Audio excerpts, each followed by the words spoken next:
Breaking news po ito mga kababayan. Nako po, Senador Marcoleta, may matinding balita dito. Kung nagawa sa mga senador, grabe sa Pilipinas, may matinding sasabog talaga. Itong balitang ito mga kababayan, tapusin nyo hanggang dulo. Kasi nga po, itong si Senador Marcoleta ay kinasuhan po ng plunder cases over alleged anomalous 75 million campaign donation. Naku po mga kababayan ko, ano na ang nangyayari sa Pilipinas? Kung sino ang mga tumutuligsa sa mga pagnanakaw na ito. Kung sino ang mga nasa katwiran at nasa panig ng katotohanan. Iyon po ang ginigipit. Naku po mga kababayan. Anyari na po. Ngani. Naku po. Si Marcoleta na ang ginigipit ngayon. Dahil nga po, kilala po natin si Senador Marcoleta sa flood control. Talagang ito ay gumigiba po ng mga politiko, ng mga buhaya, ng mga Hestas Barabas. Gaya dito nila Tito Soto, Ping Lacson, na hari ng proteksyon. Sila po mga kababayan, yung mga kalaban ni Senador Marcoleta. At itong dalawang ito na one bull ng senador, ito ang giniba ni Marcoleta kaya nawala ang mga ito. Bakit mga kababayan? Itong dalawang one bull na ito, sila talaga ang mga protector dyan na mga buhaya ng mga Hestas Barabas. Kaya dito po, sa balitang ito, political analyst Prof. Malutikia may babala sa publiko. Nako po mga kababayan, ang tindi nito. Dahil nga po napalitan na po ang liderato ng mga aso. Liderato ng mga one bull. Hanggang ngayon mga kababayan, naglulupasay, nag-iiyak sila. Mga bitter. Kung may better, may bitter. Itong grupo ni Tito Soto na one bull, mga bitter hanggang ngayon mga kababayan. Ginigipit nila yung 13 na senador. Ginagawa ng kung ano-anong mga kaso. Kaya si Boyeng Rimulya mga kababayan, kumikilos na. Naku po mga kababayan ko. Ano na ang nangyayari sa Pilipinas? May hustisya pa ba? O ito na po ang balita natin. Pasabugin na natin ito. Ito na po. Hindi ba pag pinoprotektahan mo ang isang institusyon, gagawin mo ang lahat para pagtanggol mo yan? Lalo na ito mga senador, no? Ilang senador ang naandon, so kailangan silang pumilos. Nakita rin naman natin ang pagbugbog doon sa isang OSA member. Yun ba wala na ring halaga? Pinatawad na basta-basta yung mga NBI? Nakakatakot ito kasi kung nagagawa nila sa mga senador, kayang-kayang gawin sa mga ordinaryong citizen.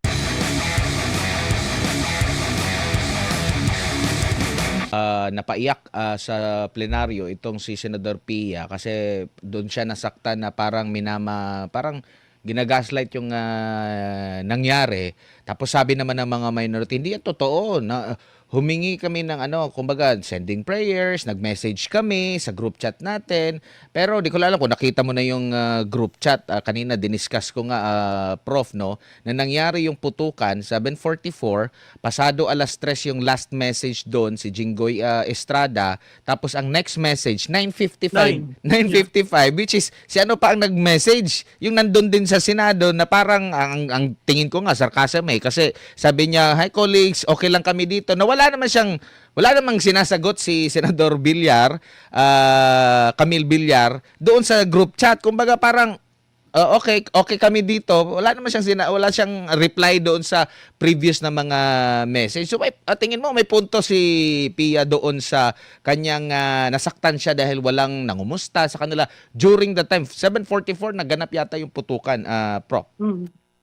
Alam mo, Admar, nakakalungkot na umabot ang Senado sa ganito, no? Ang Senado dati, very collegial, nagtutulungan, pamilya yan eh. Nagsama kayo ng 6 na taon, yung iba 12 taon, para sa bansa, no, at maisabatas ang kung ano-anong issues. Yung emotional marahil si Senator Cayetano dahil ngayon lang nangyari. At ang nakakapagduda, bakit nawala yung minority? Halos lahat sila nawala, no? Parang sinasabi nga na, oh, di kayong bahala. Yun ang nakakalungkot. Kasi kahit na ano yung sabihin mo, oh, nag-dinner sila, maayos naman, yung fact na under siege ang Senado at may mga senador sa loob at may mga staff at kawani ng Senado, yun lang dapat ang isipin nitong mga nasa minority ngayon, no? Maraming netizens ang nangungumento at nagsasabi, o kamusta naman kayo dyan? Parang ginagawan joke, no? Dun sa mga nagaganon, hindi nyo alam ang personal aspect at relationship ng mga senador. So para tayo manghusga, wala naman tayo doon at para mangumentaryo na kamusta ka. Logical sa Pilipino kasi custom natin na pag may nangyayari, 'di ba? Nangangamusta. Yung iba pag may nangyayari, pumupunta kaagad doon at tinitingnan. So Ayan mga kababayan, totoo yan. Yung mga mangungutang nga dyan, nangungumusta how much more kung nasa panganib yung buhay mo. O, di ba? O, pagkatapos po ng nangyari, mga kababayan, ng mga pagsugod sa Senado, iniipit ngayon yung mga majority ngayon, itong kampo ni Cayetano, yung mga kasama niyang mga senador dito na lumalaban po sa katiwalian, yung mga tumutiligsa sa mga magnanakaw. O anong nangyari? Isa dyan, si Senador Marcoleta, ginigipit na ngayon mga kababayan. Ito, Senador Marcoleta faces bribery and plunder cases over alleged anomalous 75 million campaign donation. Ito na yung kanilang ginagawa. Talagang ginigipit na nila itong mga senador, mga kababayan, para matakot sila. Tignan yung 2 bilyar, hindi natakot si itong mga Duterte allies na sila Vice Mayor Harold Respicio. Inasuhan na rin ng inciting to sedition. Talagang pag-aaralan daw nila, mga kababayan, sabi ni Matibag. Pero sabi ni Harold Respicio, nek-nek mo, you're a fucking shit, sabi ni Harold Respicio. Isang abogado, sabi ni Harold Respicio, isa akong abogado, alam ko mga sinasabi ko.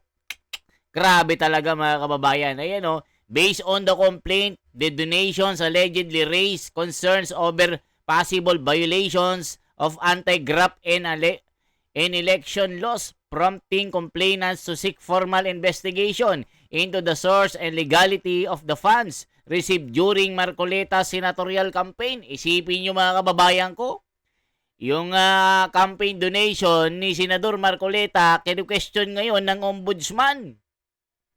Samantalang itong malaking nakawan dito sa flood control na trilyones na mga mali-maleta, may nakasuhan ba? Wala po mga kababayan hanggang ngayon. Talagang nagbabakasyon sila. May hawak na mga maleta at nagpapamudmud ng pera. O kita nyo, may congressman bang nakasuhan ng mga buhaya? Wala po. Diyos ko Lord, mga kababayan, kung sino ang mga nagtatanggol, kung sino ang tumutulig at lumalaban sa graft and corruption dito sa Pilipinas, sila ang ginigipit ngayon. Kaya babala kung nangyari sa mga senador, maaaring mangyari sa mga civilian lang. Nako po mga kababayan, gaya dito sa nangyari sa Senado. Ginagawan nila, ginagaslight nila na yung kumusta-kumusta ay isang scripted daw. Kaya napaiyak si Pia Cayetano dito. Kaya pinagtanggol ng kanyang kuyain na si Peter Alan Cayetano. 'Di ba? Gaya nila Vice Ganda, yung mga Hestas Barabas sa mga yan, kasama ng mga showtime na host diyan, na mga Hestas Barabas, talagang yung mga laos na yan, ginagaslight nila. Kumbaga, tinutokso na nag-iyak-iyakan sila doon mga kababayan at tila binabastos sila si Alan Cayetano at saka si Pia Cayetano. Naku po. Nakakalungkot dahil parte ng plenaryo ngayon yan, nasa records at makikita mo na lahat sila na-stand dun sa reaction ni Senator Cayetano. And I think Senator Cayetano was just saying it as real as possible because that is her sense of things, no? Para ilabas ang GC, para ipakita na nagtanong sila, immaterial yon kasi pag may nangyari sa kulig mo, sa atin, normal yon. Kung may earthquake, may nangyari sa mga kasamahan mo, tinatanong mo kung wala ka doon, kamusta kayo? Ano nangyari? Okay ba kayo? Di ba? Sa tingin ko yung pagbanat ng iba na plastic daw at kunwari lang daw yung pagluha. Ako, ang sana nakikiusap ako, pabayaan natin sila kasi hindi naman natin alam kung ganong kalalim ang relasyon ng bawat senador sa isa't isa. At uulitin ko, ito ang unang panahon na nagkaroon ng ganyan sa Senado. Sa kasaysayan ng Senado, since na ibalik yan noong 1987, wala pong nangyaring ganyan. Opo, baka nga kung hindi nag-post din sa GC si Senador Camille Villar, baka wala talagang magme-message doon na Prof. Oo, di ba normal nga at saka normal yung alis na kami o ano ba, meron ba kayong caucus o ano?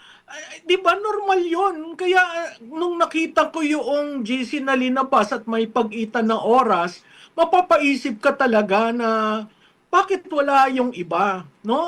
Kasi nga po alam na natin na bitter sila. Hindi nila matanggap itong nangyari na pagkakasibak sa kanila, lalong-lalo na itong chairman ng Blue Ribbon Committee na naiisip daw niya na bakit ngayon daw ay wala na daw dignidad ang Senado. Mas mataas na daw ang pagtingin ng taong bayan sa Kongreso. Mga nek-nek nyo, mga Judas Barabas, Hestas. Yan ang sabi ng taong bayan, mga kababayan. Diba? Tapos napapaisip daw ni Ping Lacson na magre-resign na daw. Mag-resign ka na ngayon din. Ngayon din na, Lacson. Ngayon na, mag-resign ka na. Iyan ang sinasabi mo. May paganyan-ganyan ka pa, mag-resign ka na. Ito sabi ni Lacson.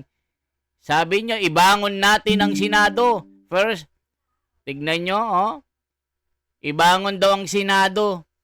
Tignan mo, Hestas Barabas din itong taong ito kaya nagagalit ang tao sa iyo O, tignan mo mga kababayan.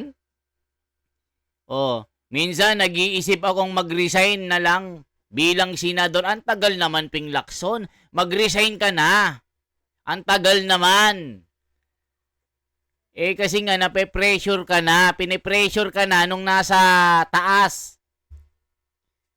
Wala ka ng silbi, kaya magre-resign ka na. Sabi nga ng taong bayan sa'yo, ngayon ginagamit ka lang nila. Pero pag wala ka na kasing kwenta dyan kasi hindi ka na BRC. Hindi ka na karapat dapat, kaya naaano ka na pre-pressure ka na mag-resign na lang bilang senador. Diba? Ano ba sinasabi niya yan? Ibangon natin ang Senado, first and foremost, sa paningin ng taong bayan. Aba, grabe naman si Lacson. Dating BRC Ping Lacson may matinding pasabog kung sakali daw may balik ang upuan sa kanila. Wow, nangangarap pa. Hestas Barabas. Ibabalik daw ang tiwala ng taong bayan pag silang nakaupo. Flood control, kumusta? Ako. Flood control, kumusta na, Ping? Masaya ba ang taong bayan sa pamumuno mo? Nako po.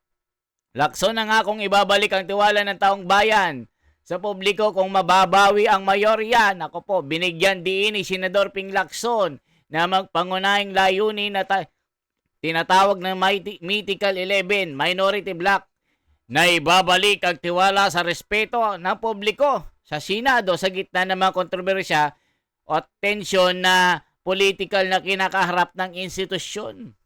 Ayon kay Lacson, sakaling makakuha sila ng sapat na suporta upang mabawi ang liderato sa Senado, uunahin umano nilang ayusin ang imahe at kredibilidad ng Senado sa mata ng bayan. Nako po, Ping Lacson, huwag ka nang mangarap. Yung pamumuno nyo ni Iskul Bukol, Paloma, walang nangyari. Puro protector ang ginawa nyo. Puro paglilihis sa direksyon ng investigasyon. Puro nakatakas ang mga buhaya. Yan ang sabi ng taong bayan. Ibangon natin ang Senado, first and foremost, sa paningin ng taong bayan at mga kababayan natin, Ani Lacson, kasabay ng paniniwalang kailangan maibalik ang dignidad at integridad ng mataas sa kapulungan. Wow! Ang galing mo! Ang galing mong mangbola, Lacson. Sabi nga ng taong bayan eh. Naku, Lacson, huwag mo nga kaming bulahin. Buti na lang napalitan kayo ni Tito Soto. Pinalitan ka ni Pia Cayetano. Eh lalo na kung si Marcoleta. Eh di lalo kang umiyak. Kabadong-kabado na sila mga kababayan. Kahit si Alan Cayetano, pilit pong ginagapang ng mayorya ni Tito Soto na maibalik ang pwesto sa kanila. Naku po mga kababayan. Yari na, tas tinatakot nila mga Senado, kinakasuhan nila. Tignan nyo si Marcoleta. 'Di ba? Naku po. At kung ikaw ay nasa room mo, siguro human reaction yung pupunta ka sa baba at hahanapin mo ano bang nangyayari, no? Nakakalungkot dahil pati yung aspetong yon pilit kunin sa mga senador. So uulitin ko, no, ano ang proximate cause? Bakit nagkagulo sa Senado? Sino ba ang pumunta doon? Si Bato ba o yung gustong nag-a-arrest sa kanya na may dalang fake na warrant of arrest? Sa akin, malaking bagay yun na dapat, again, tinatabi, pinipilit itago. Pwede ba ang isang pribadong citizen na dating Senador Trillanes, pwede ba siyang mag-lead ng arrest? Pwede ba siyang hawak-hawak ang supposedly warrant of arrest? Pwede na lang ba yung gawin ngayon? Yun ang hindi ko maintindihan kasi kung saan na napunta eh. Puntahan natin, bakit nagpaputok ang Sergeant at Arms ng warning? May interpretasyon rin doon sa warning. Hindi ba pag pinoprotektahan mo ang isang institusyon, gagawin mo ang lahat para pagtanggol mo yan? Lalo na ito mga senador, no? Ilang senador ang naandon, so kailangan silang pumilos. Nakita rin naman natin ang pagbugbog doon sa isang OSA member. Yun ba wala na ring halaga? Pinatawad na basta-basta yung mga NBI. Nakakatakot ito kasi kung nagagawa nila sa mga senador, kayang-kayang gawin sa mga ordinaryong citizen. Eh kaya daw po hinabol si Bato dahil tumakbo raw eh. Alam mo yung pagtakbong yan, sa kagustuhan siguro. Alam niyo mga kababayan, parang mga bobo lang, no, yung mga inutil. Itong grupo ni Soto, mga inutil ito, mga kababayan ko. Syempre, hinabol.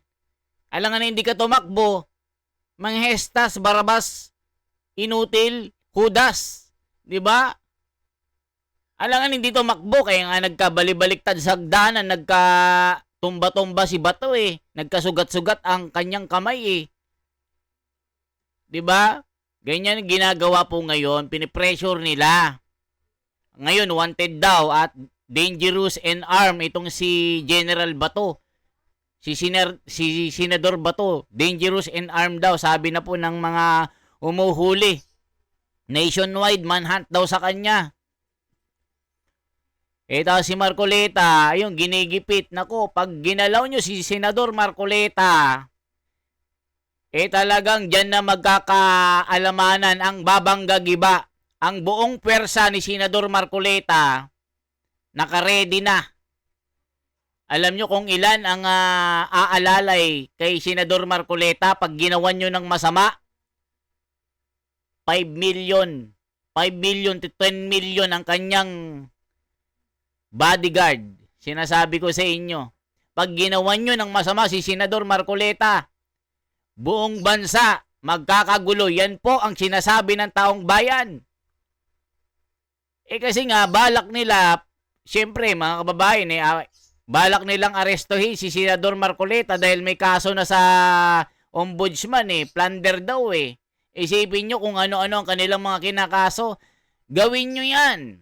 Gawin nyo kay Senador Marcoleta, arestuhin nyo, tignan natin kung hindi magkahalo ang balat sa tinalupan. Pag si Senador Marcoleta ang ginawa nyo ng ganyan, habulin nyo, arestuhin nyo, naku po, di sinasabi ng taong bayan, naku po, dyan na magkakaalamanan ang babang gagaba. Pag si Marcoleta ginalaw nyo, yan ang sabi ng taong bayan dito. Meron nga dito mga kababayan, no? Tignan nyo ha. Buong pwersa ni Marcoleta kikilos na. Naku po mga kababayan ko. Ito sinasabi natin. Ayan yung sinasabi natin, ayan no. May nagpost oh. Buong pwersa ni Marcoleta kikilos na. Naku po, yari kayo. Ang babang gagiba. Naku po, kawawa kayo pag si Marcoleta ang ginalaw nyo. Buong Pilipinas gagalaw. Yan ang sinasabi ko sa inyo. Yan ang sinasabi ng mga balita ngayon. Di nyo alam kung anong pader ang babanggain nyo. Kaya mga kababayan, kayo na humusga. Tama ba ang ginagawa nila na ginigipit ang Brave 13 ngayon ng mga senador? Kayo nang humusga dito. Kung sino pa ang lumalaban sa katiwalian, sa korupsyon, sa mga paglabag sa batas, dito sa mga anomalyang nangyayari na pagnanakaw sa gobyerno, kung sino pa yung mga magigiting na mga senador, iyon po ang kanilang ginigipit mga kababayan ko. Nasaan ang hustisya sa Pilipinas? Okay, for transparency, for a better democracy. This is the Wonders Philippines. Isang like naman dyan at isang subscribe. Isang comment po mga kababayan ko. Mabuhay po.